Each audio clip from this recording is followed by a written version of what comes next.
est venu pour vivre ensemble cet instant de la parole de la vie éternelle avec Marc Joseph. Aujourd'hui, nous sommes le 5 octobre. 5 octobre 2024 et je suis encore là par la grâce de Dieu pour te dire que ce jour est forcément un jour de grâce et de bénédiction pour toi. Et j'ai envie de te dire, pas de panique, pas de peur. La peur est ton ennemi. Le découragement est ton ennemi. Mais Jésus-Christ te dit, lui, il est ton ami. Il dit, je suis avec toi tous les jours jusqu'à la fin du monde. Donc alors, pas de panique, pas de peur. Ne te laisse pas plonger dans la déprime, dans le découragement. Ne baisse pas les bras. Tu es capable de réussir ta vie.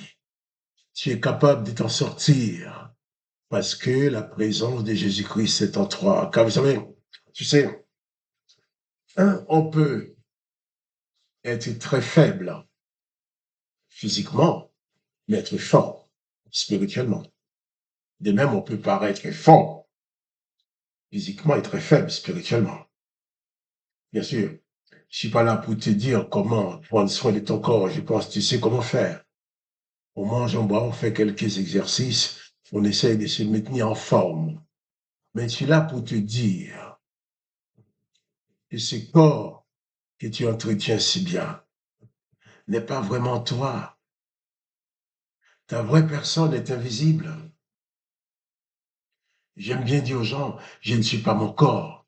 Et mon corps non plus n'est pas moi.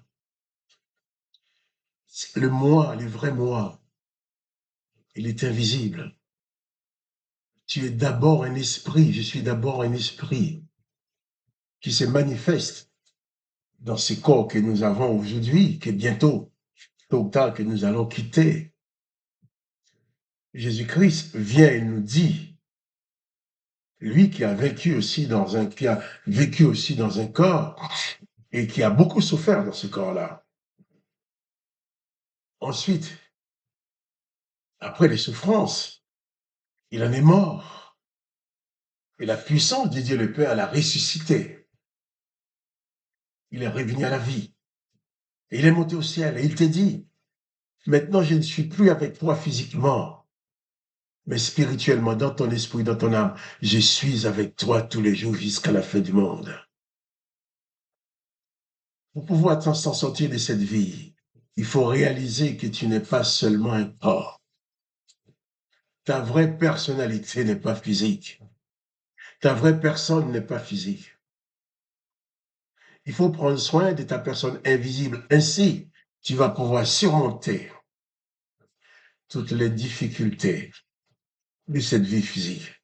Surtout avec l'assurance que le Seigneur Jésus, qui a dit que tout pouvoir lui a été donné dans les cieux et sur la terre, il habite en toi. Il faut que tu puisses réaliser que tu as une personne habitée. Mais attention, pas seulement toi. Tous les gens autour de toi sont habités. Mais habités par la présence de Dieu, par la présence du Seigneur Jésus-Christ. Je ne parle pas de la religion. Quand je dis Dieu, quand je dis Jésus-Christ, il ne faut pas entendre religion. Il faut entendre la personne de Jésus-Christ, qui est vraiment une personne qui veut avoir un cœur à cœur avec toi, un tête-à-tête avec toi, qui veut avoir une communion avec toi, qui veut vivre avec toi, qui veut te donner la main dans tes difficultés. Pas de panique. Crois en Jésus-Christ et crois en toi aussi. Il faut faire confiance à Jésus-Christ et aussi te faire confiance, car tu découvriras en toi des capacités que tu ne connaissais pas avant.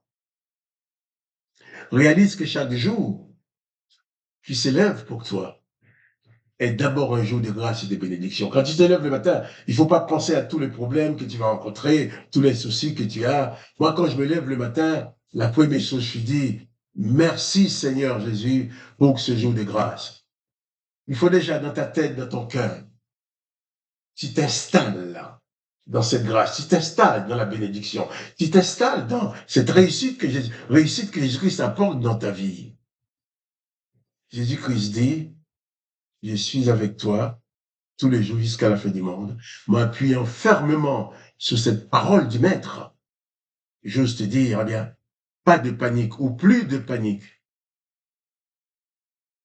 Si tu as toujours vécu ta vie sans la présence de Jésus-Christ ou sans réaliser qu'il est présent devant toi en toi, Jésus-Christ, c'est comme quelqu'un qui tape à ta porte tous les jours. Peut-être tu as toujours refusé de lui ouvrir ta porte. Tu as toujours refusé de l'accueillir dans ta vie. Fais l'expérience. Demande à Jésus-Christ de devenir habité dans ta vie. Je ne te demande pas d'entrer dans une religion, mais je te demande de recevoir la présence du Dieu Tout-Puissant dans ta vie au travers du Seigneur Jésus-Christ. Et alors, c'est pour ça que je te dis, si tu fais cette démarche-là, plus besoin de paniquer, plus besoin d'avoir peur, plus besoin de te déprimer, de te décourager, plus besoin de baisser les bras. Fais-toi tout ce que tu peux faire et laissez ton maître, Jésus-Christ, qui est le maître de ta vie, te diriger pour le reste. Et tu verras, Dieu est capable de faire que des portes qui sont fermées depuis des années soient ouvertes devant toi. Car s'il marche avec toi, ce n'est pas pour ta perte, mais c'est pour ton salut. Et le Seigneur Jésus-Christ a dit aussi que nous pouvons adresser nos prières à Dieu, le Père, en son nom. Et c'est pour ça que moi, j'ai prié chaque jour, j'ai prié à chaque instant. Quand je suis dans ma voiture, je suis en prière parce que mon âme est en connexion avec Jésus-Christ. Quand je suis sur un chantier en train de travailler, mon âme est en communion avec Jésus-Christ. Quand je suis chez moi en train de manger, mon âme est en communion avec Jésus-Christ. Puisqu'il dit qu'il est avec moi tous les jours jusqu'à la fin du monde, chaque instant de ma vie est un instant de grâce. Pourquoi? Parce que je suis placé dans la présence du Seigneur Jésus-Christ. Il faut que tu prennes conscience de cela. En sorte que tu puisses te libérer de toutes ces pressions humaines, de toutes ces pressions de cette vie, de souffrance, je veux dire, quelquefois même de misère. Cette vie, d'ailleurs, quelquefois, on n'a pas envie de la vivre. Mais quand on reçoit Jésus comme invité et qu'il devient maître de son cœur, maître de sa vie, on entre dans une autre dimension de la vie. Avant de lire avec toi quelques versets de l'évangile de Jean, comme je fais tous les jours, je vais prier pour toi et avec toi. Parce que Jésus-Christ a dit que nous pouvons demander des choses au Père dans la prière en son nom. Père, je me tiens devant toi dans le nom du Seigneur Jésus-Christ. Je viens te prier pour cet homme, cette femme, ce frère, cette sœur, cet ami, même si je ne les connais pas, mais qui regarde cette vidéo et qui prie en même temps que moi. Je me joins à lui, je me joins à elle pour te demander d'exaucer sa prière. Peut-être il ne te connaît pas encore bien, elle ne te connaît pas suffisamment. Peut-être elle ne sait pas trop comment se placer devant toi. Mais viens par ton Saint-Esprit te révéler à lui. Viens te révéler à elle. Par ta toute puissance. Par la force de ton amour. Je sais que tu l'aimes. Je sais que tu as le désir de placer ton bonheur, ta joie dans sa vie. Alors je proclame ta bénédiction dans la vie de ce frère, de cette sœur qui prie avec moi maintenant. Je proclame ta bénédiction, ta paix. Je proclame ta victoire. Je te demande par ton Saint-Esprit, comme tu l'as dit, que ton Saint-Esprit nous conduira dans toute la vérité. Eh bien, par ton esprit de vérité, révèle la vérité à chacun. Afin que même si il y a des difficultés matériellement, des difficultés physiques, mais que l'âme et l'esprit soient fortifiés en toi. Et que là, cette âme et l'esprit, et cet esprit qui est branché sur toi, connecté avec toi, puisse attirer le corps aussi vers la victoire, vers la réussite. Papa, merci. Parce que si ce frère, cette sœur malade dans son corps, je te demande de lui donner la guérison. Je te demande cela. Je proclame en ton nom la guérison. Au nom de Jésus, je proclame la guérison de Jésus dans ton corps, toi qui pries avec moi. Je proclame la guérison de Jésus, la délivrance dans tout ton corps. Que ton être entier soit visité, vivifié par la présence de Jésus-Christ. Qui te bénit maintenant. Papa, merci. Parce que tu es celui qui répond à ma prière en faveur de ses amis. de ces frères et sœurs qui prient avec moi, dans le nom du Seigneur Jésus-Christ. Amen. Nous allons maintenant continuer la lecture de l'évangile de Jean, chapitre 16. Jean, chapitre 16. Nous avons lu ce texte. Nous avons lu déjà tous les commencements de l'évangile de Jean. Nous avons tout lu. Et nous allons continuer à lire la suite. Jean chapitre 16, verset 20. Jésus parle encore de sa mort. Il dit, en vérité, je vous le dis, vous pleurerez et vous vous lamenterez, le monde se réjouira. Vous serez dans la tristesse, mais votre tristesse se changera en joie. Je voudrais bien m'arrêter sous ces versets. Jésus parle de sa mort. Il savait que quand on allait se saisir de lui, pour le torturer jusqu'à le faire mourir, ses disciples allaient se trouver dans la peur. Il les avertit. Et les ennemis de Jésus vont se réjouir de pouvoir se moquer de lui, de pouvoir les tuer, voyant qu'ils allaient se débarrasser de lui. Jésus avertit ses disciples. Je vous l'ai dit en vérité, vous pleurerez, vous vous lamenterez, et le monde se réjouira. Ce monde qui ne croit pas en Dieu, ce monde qui ne croit pas en Jésus, ce monde qui voulait la mort du Seigneur Jésus, il se réjouira. Mais Jésus dit, mais votre tristesse se changera en joie. Voilà ce que peut faire la présence de Dieu dans une vie.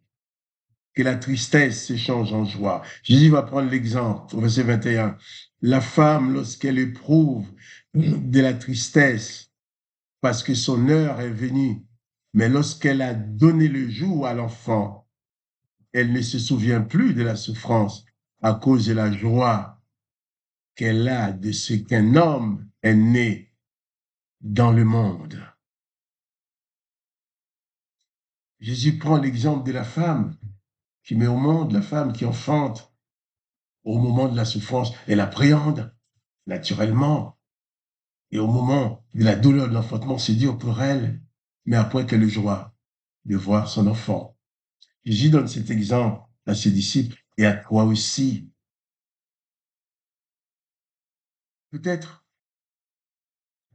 tu as toujours vécu ta vie sans réaliser cette bienfaisante présence de Jésus-Christ. Tu as toujours vécu ta vie sans réaliser les capacités tout naturelles que Dieu a mises en toi.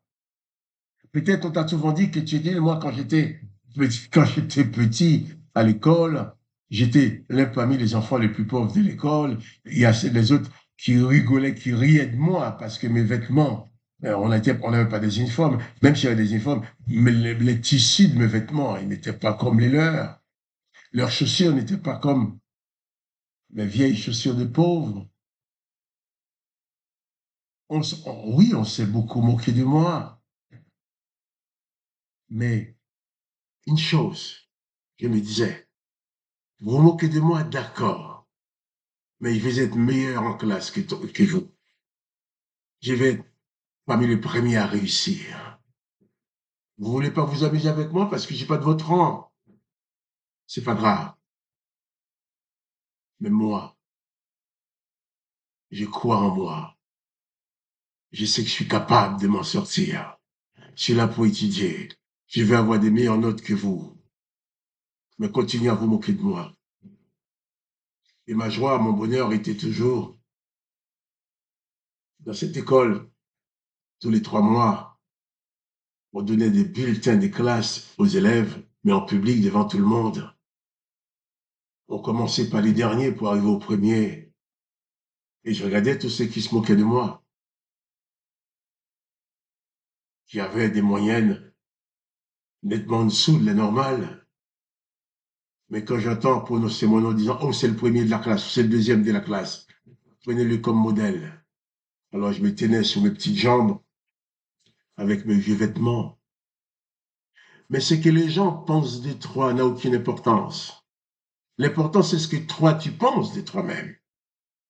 L'important, c'est que Jésus-Christ pense de toi. C'est ce que Dieu veut faire de toi. La moquerie des autres ou le mépris des autres n'a aucune valeur. Ce qui a de la valeur, c'est ce que tu as à l'intérieur de ton cœur. Ce qui a de la valeur, pour moi, c'est la plénitude de la présence de Dieu, la présence de Jésus-Christ dans ma vie. C'est ce qui m'a porté toute ma vie. Et c'est pour ça aujourd'hui, je te dis, reçois Jésus-Christ dans ta vie et bannis la panique. Cesse d'avoir peur. Jésus-Christ disait aussi à ses disciples, nous avons lu il y a quelque temps dans l'évangile de Jean, chapitre 14, que votre cœur ne se trouble point. Croyez en Dieu et croyez en moi. Arrête d'avoir le cœur troublé. Arrête d'être dans la déprime. Jésus-Christ dit, mais votre tristesse s'échangera en joie. Lorsque le Maître est ressuscité, les disciples étaient dans la joie de le voir.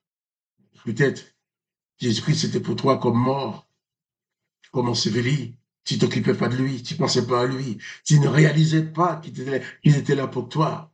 Réalise-le maintenant et tu verras. Malgré les circonstances, ta tristesse s'échangera en joie.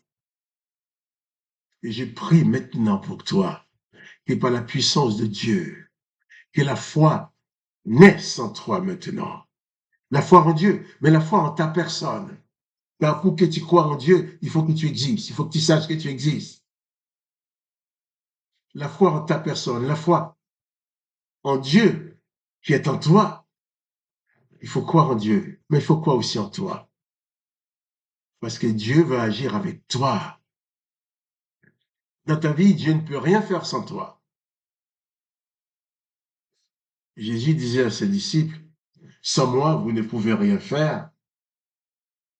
Mais je te dis aussi que sans toi, Dieu ne peut rien faire dans ta vie. Puisque si même il t'étend la main, tu refuses de prendre sa main. S'il le prend main, tu vas essayer d'arracher ta main de la sienne. Mais si volontairement,